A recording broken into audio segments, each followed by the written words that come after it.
ମୋ ସଫଳ ଭଲରେ ଭଲରେ ଦେଇଦିଅ। ଯଦି ନ ଦବ ତାହେଲେ କାଲି ସକାଳୁ ମୁଁ ତମ ଦାଣ୍ଡ ଦୁଆରେ ହଗିବି। ସେଇଟା ଭଲ ହବ। ଡାଡି, ଏଇ ସଫଳଟା ତମେ ଗୁଲେଇକି ଖାଇବ ନା ମୁଁ ଗୁଲେଇକି ଖାଇବି? କ'ଣ କହିଲୁ?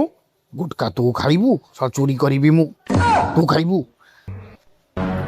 ଏ ପାଡରୁ ସାମନ୍ତରା ଏକା ଗୁଟକା ଚୋରି କରିଛି ମାନେ ଏକା ହିଁ ଖାଇବ, କାହାକୁ ଦବନି। ଏବେ ଗେଣ୍ଡା, ତୋ ବାପା ପାଖରେ ପଇସା ନାହିଁ ନା କ'ଣ? ଶଳା ମୋ ପାଖରୁ ମାଗିକି ସଫଳ ଖାଉଛୁ? ବାପା କେବେ ବି ପଇସା ଖର୍ଚ୍ଚ କରିକି ସଫଳ ଖାଆନ୍ତିନି। ଯଦି ତୋ ବାପା ଭଲରେ ଭଲରେ ଶଳା ପଇସା ଯଦି ନ ଦବ ନା, ତାହେଲେ ମୁଁ କ'ଣ କରିବି ତୁ ଜାଣିନୁ। ମୁଁ ତୋ ବାପାର ସେଇ ତଳଟାକୁ କାଟିଦେବି। ତୁ କାଟିବୁ ମୋ ତଳ? ତୋର ଏତେ ସାହସ? ତୁ ମତେ ଚିହ୍ନିଛୁ ମୁଁ କିଏ? इनकी अम्मा बहन पे आ जाऊंगा मैं। ଯାଇକି ତୋ ବାପକୁ ଭଲରେ ଭଲରେ ବୁଝେଇ ଦେ ମୁଁ କିଏ।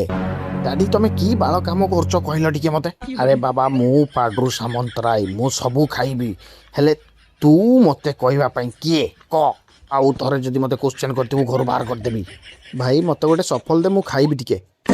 ଏଇ କ'ଣ କହିଲୁ? ତୁ ସଫଳ ଖାଇବୁ? ସେ ସଫଳ ଓନ୍ଲି ମୋର। ହଉ ଠିକ୍ ଅଛି, ମୁଁ ଆଉ ମାଗିବିନି ହେଲା।